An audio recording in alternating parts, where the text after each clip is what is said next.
Mossad दुनिया के लिए सबसे खतरनाक खुफिया एजेंसी। दुनिया में यहूदियों के एकमात्र देश इजराइल की इस खुफिया एजेंसी को किलिंग मशीन के नाम से भी जाना जाता है।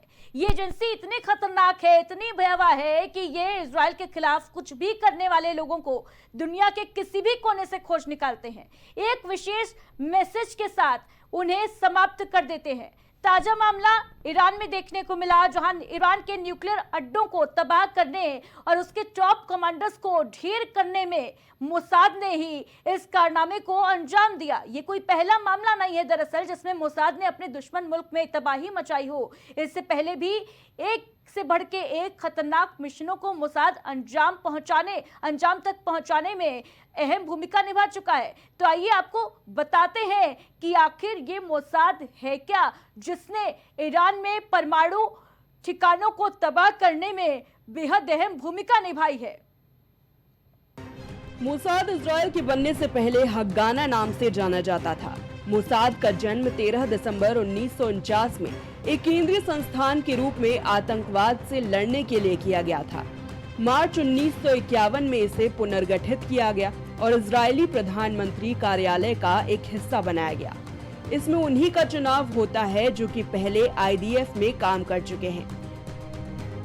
इसके अलावा कुछ और भी आतंकवाद विरोधी इकाइयां जैसे कि यामाम और सीरियट मातकाल है, जो इजराइल की खास आतंकवाद निरोधक इकाइयां हैं। इस संगठन के बारे में ज्यादा जानकारी नहीं है। इसकी अधिकतर जानकारियां गुप्त कर दी गई हैं। अब आपको बताते हैं मोसाद द्वारा अंजाम दिए गए कुछ खतरनाक मिशनों के बारे में। ऑपरेशन रेथ ऑफ गॉड, जिसमें 1972 के म्यूनिख ओलंपिक में ब्लैक सितंबर और फिलिस्तीनी मुक्ति संगठन PLO के आतंकियों ने इजराइल ओलंपिक टीम के 11 खिलाड़ियों को उनके होटल में मार दिया था। मोसाद ने इसका बदला लेने के लिए operation Wraith of God plan किया था। फिल्मी तर्ज पर मिशन को अंजाम दिया गया।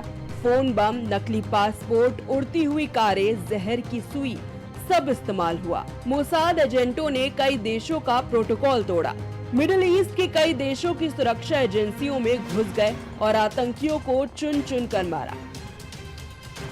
इस मिशन में मोसाद ने अपने टारगेट को मारने से पहले उसके परिवार को बुके भेजा, जिस पर लिखा होता था, हम ना तो भूलते हैं ना ही माफ करते हैं। इस मिशन में मोसाद एजेंटों ने हर टारगेट को 11 बार गोली मारी, जिसका संदेश था हर इजरायली खिलाड़ी की ओर से एक गोली। मोसाद ने एक और कारनामे को जनवरी 2010 में अंजाम दिया। इसमें मोसाद के 33 एजेंट लगे थे, जिसमें हमास के लिए हथियारों की खरीद फरोख्त करने वाले मिलिट्री विंग फाउंडर महमूद अल मबूह की दुबई के एक होटल में हत्या कर दी गई।